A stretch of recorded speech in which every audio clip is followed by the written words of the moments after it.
तुळजापूरमधील 2 गटातील हाणामारी प्रकरणात दोषींवर कडक कारवाई करण्याची मागणी आता जोर धरू लागली। भाजपा पदाधिकाऱ्यांचं पोलिसांना निवेदन आहे। तुळजापूरमध्ये 2 गटात झालेल्या हाणामारीतील घटनेतील दोषींवर कडक कारवाई करावी या मागणीसाठी भारतीय जनता पक्षाकडून तुळजापूर पोलिसांना निवेदन देण्यात आले। झालेल्या मारहाणीच्या घटनेचा भाजप समर्थन करत नसून भारतीय जनता पक्षाचे नगराध्यक्ष पदाचे उमेदवार विनोद गंगणे यांचं नाव जाणून बुजून गुन्ह्यात घेण्याचा घाट विरोधकांकडून घातला जात असल्याचं देखील खरं तर आरोप करत कॉल डिटेल्स आणि सीसीटीव्ही फुटेजच्या आधारे दोषींवर कडक कारवाई करावी या मागणीसाठी पोलिसांना निवेदन देण्यात आले।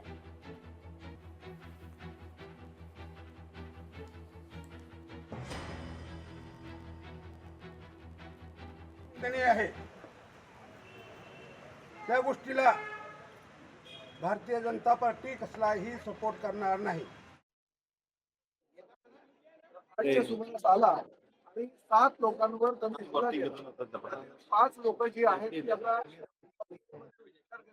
जास्त दुखापत नाहीये, परंतु 2 लोकांना त्यांनी फार मोठ्या प्रमाणात दुखापत केली। 3 दिवसानंतर तिचं लग्न होतं।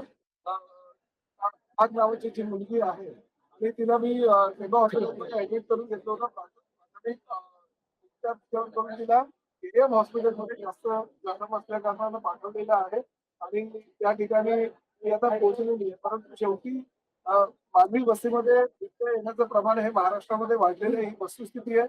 कालपर्यंत आपण असं ऐकत होतो की ग्रामीण भागामध्ये ज्या ठिकाणी जंगल आहे किंवा शेती आहे त्या ठिकाणी हे ठिकाण देण्यात होते, परंतु आज या मुंबई लगतच्या शहरामध्ये गेल्या महिन्यांमध्ये तेही हा कंजेस्टेड एरिया म्हणजे इकडे ते एक गाडी आली तर दुसरी गाडी जाऊ शकत नाही, एवढा कंजेस्टेड एरिया तर बिबट्या आला कुठं हा सुद्धा प्रश्न पडलाय। पोलीस आयुक्तांशी आणि फॉरेस्टच्या अधिकाऱ्यांशी चर्चा केली।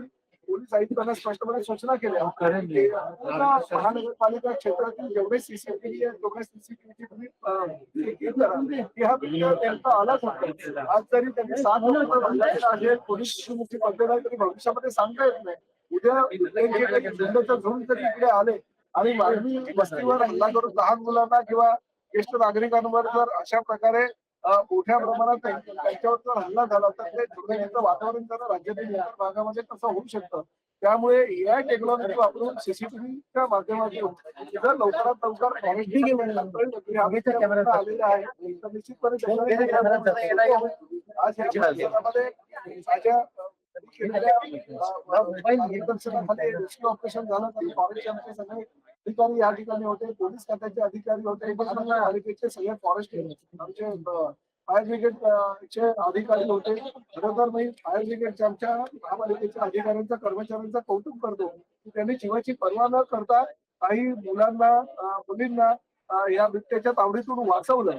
त्यामुळे त्यांच्याकडे तर काही हत्यारं पण काही नव्हती जेणेकरून स्वतःच ते संरक्षण करू शकतील, परंतु तरी सुद्धा त्यांनी स्वतःचा जीव धोक्यात घालून या लोकांचे जीव वाचवलेले आहेत। त्याचं कौतुक करतो, पोलिसांचंही कौतुक करतो की सकाळपासून पोलीस या ठिकाणी कायदा व सुव्यवस्था कशी अबाधित राहील याची काळजी घेत आहेत आणि त्याचबरोबर फॉरेस्टची लोक थोडेसे उशीर आहेत, परंतु शेवटी त्यांना यश प्राप्त झालं कारण जवळजवळ 4-4.5 तासाच्या त्यांच्या प्रयत्नानंतर बिबट्याला त्यांनी मला मिळालेल्या माहितीनुसार 3 शॉट मारले होते। 2 शॉट फेल गेले होते, परंतु शेवटचा शॉट मात्र त्यांचा लागला आणि तो बिबट्या हा बेशुद्ध अवस्थेत आहे। आता त्या बिबट्याला वन खात्यामध्ये घेऊन वन खात्याच्या माध्यमातून बोरिवली नॅशनल पार्कला घेऊन जातील आणि त्याच्यावर औषधोपचार करून त्याला जंगलामध्ये सोडतील।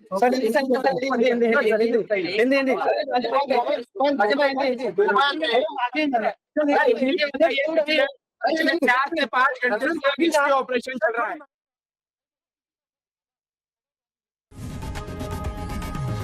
लोकशाही मराठी ऐका, पहा, जागरूक रहा।